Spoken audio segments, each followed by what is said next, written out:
नमस्कार, स्वागत छ एसडीएफ समाचारमा। सबैभन्दा पहिला मुख्य समाचार। तिहार पर्वको पावन अवसरमा एसडीएफ अध्यक्ष श्री पवन चामलिङले दिनुभयो शुभकामना। श्री चामलिङले एसकेएम सरकारलाई बजेटको अजिङ्गारको संज्ञा दिनुभयो। एसडीएफ प्रवक्ता श्री दर्नाले पार्टीले पञ्चायत चुनाव पनि एसकेएमले जनतालाई दिएको धोका नै हो भन्नुभयो। एसकेएम सरकारले राज्यको अर्थतन्त्रलाई 3 वर्षभित्रमा कमजोर बनाएको श्री खरेलको अडान। धारा विकास कार्यक्रम विषयमा अध्ययन गर्न धरानको टोली मनिराम फालीडाँडा ग्राम पञ्चायत इकाइमा।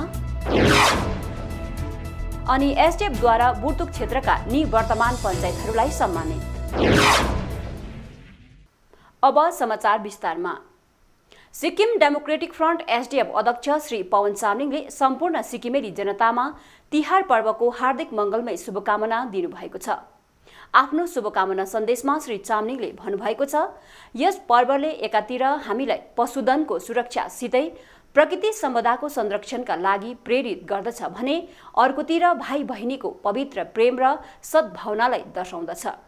श्री चामलिङले भन्नुभएको छ, म मेरो व्यक्तिगत तर्फबाट, मेरो परिवारको तर्फबाट अनि एसडीएफ पार्टीको तर्फबाट सम्पूर्ण जनगणमा यस पावन पर्वले सुख, शान्ति, समृद्धि र ऐश्वर्य लिएर आओस् अनि आफ्नो जीवनमा व्याप्त अन्धकारलाई नाश गरिदियोस् भनी मङ्गलमय शुभकामना अर्पण गर्दछु।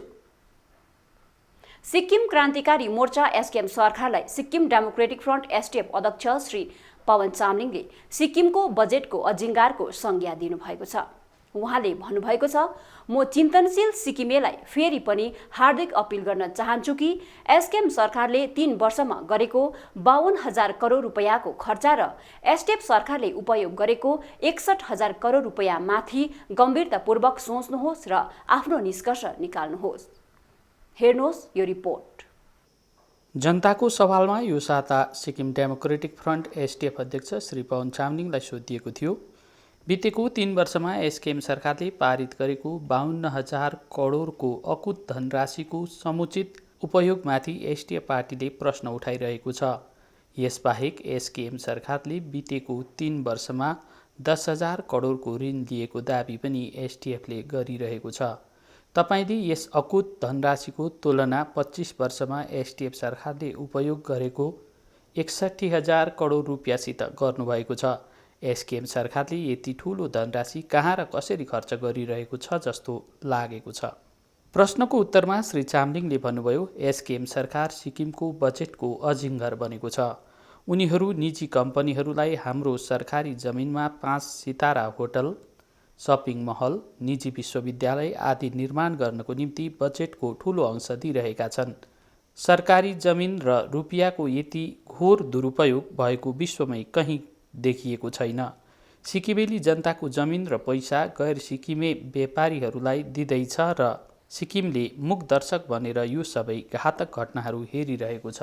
उहाँले भन्नुभएको छ, यसरी एसकेएम सरकारले सिक्किमेली जनताका सबै सम्पत्तिहरू लुटिरहेकोमा म अति अशान्त र व्याकुल बनेको छु। हामीले सुरु गरेका कार्यहरूलाई स्वयं अघि बढाउनको बदला उनीहरू जलविद्युत संयन्त्र, इक्विटी सेयर, जमिन, भवन आदि जस्ता सिक्किमका सबै सम्पत्तिहरू बेचिरहेका छन्। यो स्वविनाशकारी घटना चक्रहरूको अन्त्य चाँडै हुनेछ। लेखेर राख्दा हुन्छ कि सिक्किमका जनताले आफ्नो एक पैसाको र एक इन्च जमिनको हिसाब खोज्नेछन्।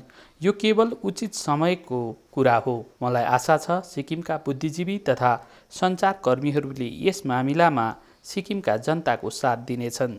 श्री चामलिङले भन्नुभयो, 3 वर्षमा 52,000 करोड रुपियाँ उडाएर सिक्किमलाई गरिब बनाउने एसकेएम सरकार र 25 वर्षमा 61,000 करोड रुपियाँ उपयोग गरेर सिक्किमलाई भारतकै सबैभन्दा प्रगतिशील राज्य बनाउने एसडीएफ सरकार बीचको स्पष्ट पार्थक्यलाई सिक्किमका सबै चिन्तनशील मानिसहरूले हेरुन् भन्ने म चाहन्छु।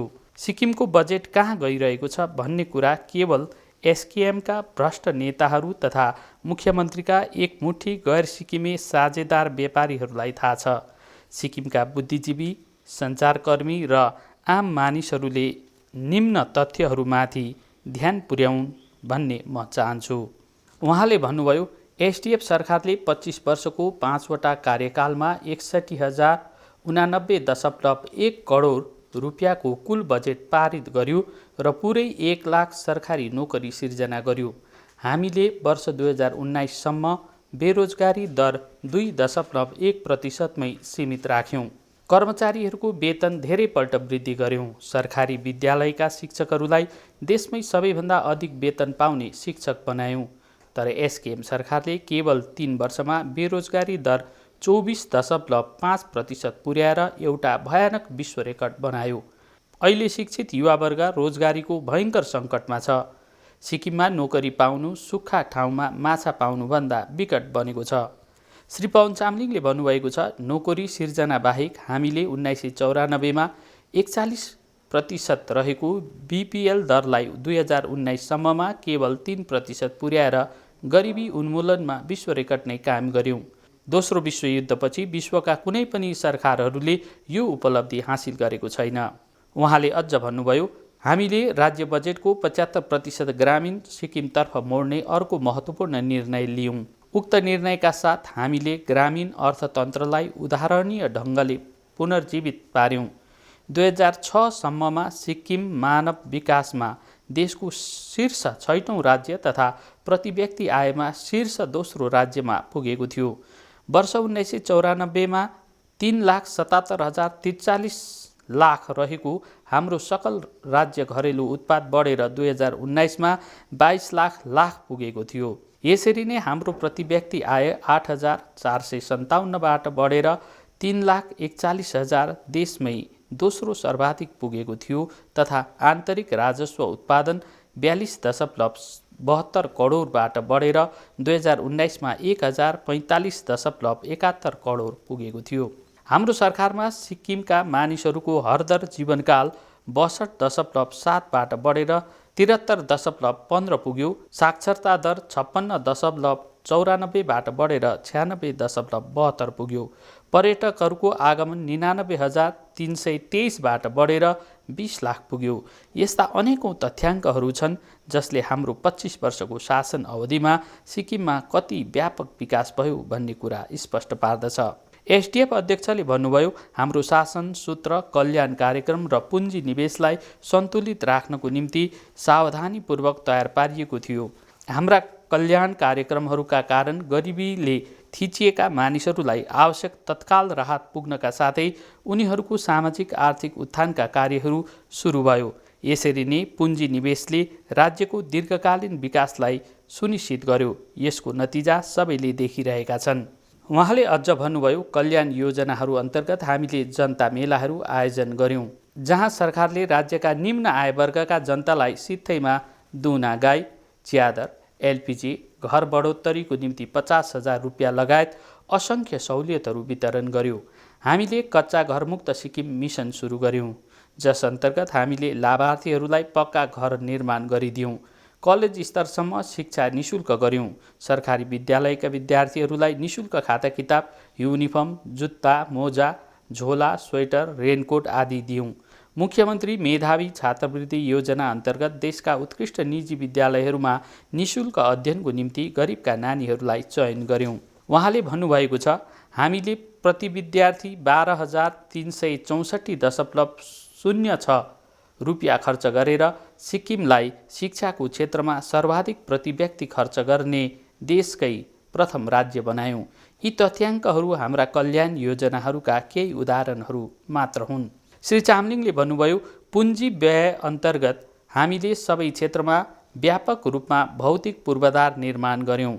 हाम्रा तीनै कार्यहरूका कारण सिक्किमलाई भारतको नमुना राज्यको रूपमा प्रशंसा गरिएको थियो। जैविक खेती, हरित अर्थतन्त्र, पर्यावरण संरक्षण, पर्यटन, स्वच्छता, दोस्रो विश्वयुद्धपछि सबैभन्दा तीव्र गरिबी न्यूनीकरण, पञ्चायती राज संस्थान, साक्षरता, शिक्षामा प्रति व्यक्ति व्यय देशमै सर्वोच्च स्थान, उच्च शिक्षा संस्थानहरूमा 15% को वृद्धि, पहाड मैत्री औद्योगिकीकरण, क्षमता विकास, भारतमै प्रथम आदि जस्ता हाम्रा उपलब्धिहरूले राष्ट्रिय र वैश्विक रूपमै प्रशंसा पाएका थिए।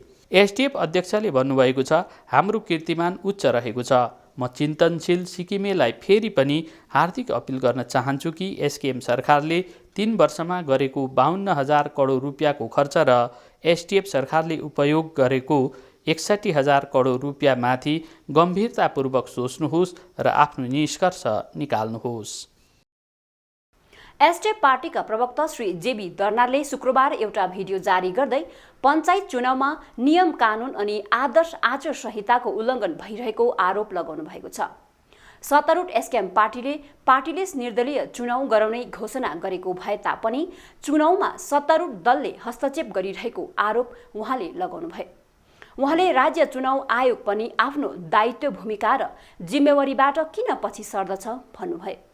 श्री दर्नालले एसकेएम पार्टीले पञ्चायत चुनावमा आफ्ना उम्मेद्वारहरूलाई जिताउन आचार संहिताको उल्लङ्घन गर्दै प्रचार प्रसार गरिरहेको अनि उम्मेद्वारहरूले पनि आफूलाई पार्टीको उम्मेद्वार भन्दै प्रचार प्रसार गरिरहेको आरोप लगाउनु भयो। अब यो के अरे उहाँले मैले त एकदम हेरेको छु देखेको छु भन्दै हुनुहुन्छ। अब के हो चुनाव आयोगको विश्वसनीयतामाथि? अब हामीलाई यस्तो नि अहिले एसकेएम पार्टी सरकारमा छ, तपाईँ एसकेएम पार्टीको अन्डरमा काम गर्दै हुनुहुन्छ, के त्यति मात्रै हो चुनाव आयोगको जिम्मेवारी? एसकेएम सरकार आउँछ जान्छ नि, एसडिएफ सरकार आउँछ जान्छ नि, तर तपाईँ चुनाव आयोगको जुन निष्पक्षता छ त्यो निष्पक्षता चाहिँ सधैँ कायम रहनुपर्छ, किनभने चुनाव आयोग एउटा संवैधानिक संस्था हो। र यसरी नै यहाँ एउटा क्याम्पेन छ, यहाँ के लेखेको छ, your vote is your voice, have a vision, make the right decision, vote for Manmaya Subba and I will be your voice, vote for auto rickshaw, जय सिक्किम क्रान्तिकारी मोर्चा। यो हो तपाईँहरूको पार्टीले चुनाव, अनि यो हो एसकेएम पार्टीले चुनाव गर्नु पछाडिको भिजन र रिजन। नेपालीमा एउटा उखान छ, दिउँसो दिन नखाने राति कोल चाट्ने भन्ने एउटा उखान छ।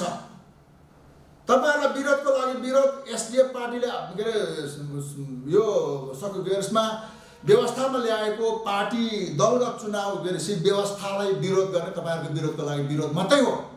त भनेदेखि जम्मै कुरा चाहिँ पार्टीले गर्ने, सरकारले गर्ने, सरकारका झोले चम्चे जम्मै धुरेर क्याम्पेन गर्ने, यसरी आफ्नो के अरे क्याम्पेनमा चाहिँ जय सिक्किम क्रान्तिकारी मोर्चा भनेर भने के त पार्टीबाजी नै लड्दा हुन्थ्यो त? अन्त थोरै हामीलाई सिक्किमे जनतालाई केही आपत्ति थियो? थिएन त भनेदेखि यस्तो किसिमको सस्तो किसिमको नाटकबाजी गरेर संवैधानिक व्यवस्था, सिक्किमे जनतालाई धोका नदिनुहोस् भनेर म तपाईँहरूलाई एसकेएम सरकारलाई आग्रह गर्न चाहन्छु। र चुनाव आयोगले आफ्नो निष्पक्षता र आफ्नो योग्यतामाथि तपाईँहरूले निष्पक्ष भएर काम गरिदिने म बिन्ती गर्दै एसडिएफ पार्टीका प्रचार प्रसार मामिला उपाध्यक्ष श्री कृष्ण खरेलले सत्तारूढ एसकेएम पार्टीलाई जनविरोधी र सिक्किम विरोधी पार्टी भनेर आरोप लगाउनु भएको छ। 23 अक्टोबरका दिन लाइभ भिडियो जारी गर्दै श्री खरेलले सत्तारूढ एसकेएम सरकारले राज्यलाई आर्थिक रूपमा कंगाल बनाएको सत्यतालाई तथ्यका आधारमा प्रस्तुत गर्नुभयो। यसै सन्दर्भमा उहाँले एसकेएम पार्टीले सिक्किममा रैथाने जनताको हक, हित र अधिकार मास्ने काम गरेको अर्को गम्भीर आरोप पनि लगाउनु भएको छ। सिक्किममा संस्थागत भ्रष्टाचार बढिरहेकोले राज्यको अर्थतन्त्र डामाडोल बनेको उहाँले बताउनुभयो। उहाँले बन्झाक्री फल्स काण्डलाई उदाहरणका रूपमा पेश गर्दै एसकेएम सरकारले आफ्नो शक्तिको दुरुपयोग गरी राज्यको राजस्व घाटा लगाएको सत्यतालाई उदाङ्गो पार्नुभयो। यसरी नै श्री खरेलले लाइभ भिडियोद्वारा एसकेएम सरकारले एसडिएफ सरकार कालमा टेन्डर गरिसकेका ठूला परियोजनाहरूको रिटेन्डर गरेर धनराशि बढाई राज्यको अर्थतन्त्रलाई दुरुपयोग गरेको विषयलाई प्रष्ट पार्नुभयो। मुख्यमन्त्री आवास योजना एसडिएफ सरकार कालको गरिबमुखी योजना हो। यस योजना अन्तर्गत 12 लाखको लागतमा सरकारले जनताको घर निर्माण गरिदिने प्रावधान थियो। त्यही योजनामा धनराशि बढोत्तरी गरी राजस्वको दुरुपयोग गरेको श्री खरेलले एसकेएम सरकारलाई आरोप लगाउनुभयो। यसबाहेक उहाँले नाम्ची सिङ्गीथाङमा निर्माणाधीन अस्पताल विषयलाई पनि उठान गर्दै एसकेएम सरकारको भ्रष्टाचारी चरित्रलाई नाङ्गोझार पार्नु भएको छ। सिक्किमलाई आत्मनिर्भर बनाउने एसडिएफ सरकारकालमा थालेका योजनाहरू एसकेएम सरकारले 3 वर्षभित्रै लथालिङ्ग बनाएको श्री खरेलले बताउनु भएको छ। यसका साथै उहाँले एसकेएम सरकारले राज्यलाई आर्थिक रूपमा लङ्गरो बनाएर केन्द्र सरकारमा पूर्ण रूपले आश्रित बन्न पुगेकोमा घोर विरोध जनाउनु भयो। एसकेएम सरकारले आफ्नो शक्तिको दुरुपयोग गर्दा राज्यमा संस्थागत रूपमा भ्रष्टाचार फस्टाएको, राज्यको आर्थिक अवस्था कमजोर बनेको विषयमाथि जनतालाई सजग र सचेत बन्न श्री खरेलले अपिल गर्नुभएको छ। पूर्व सरकारले थालेका अथवा टेन्डर गरिवरी सुचारू गरेका विभिन्न परियोजनाहरूमा 40% भन्दा ज्यादामा फेरि टेन्डर गराएर केही मुठ्ठीभर मान्छेहरूलाई फाइदा पुर्याउने काम गरेको छ।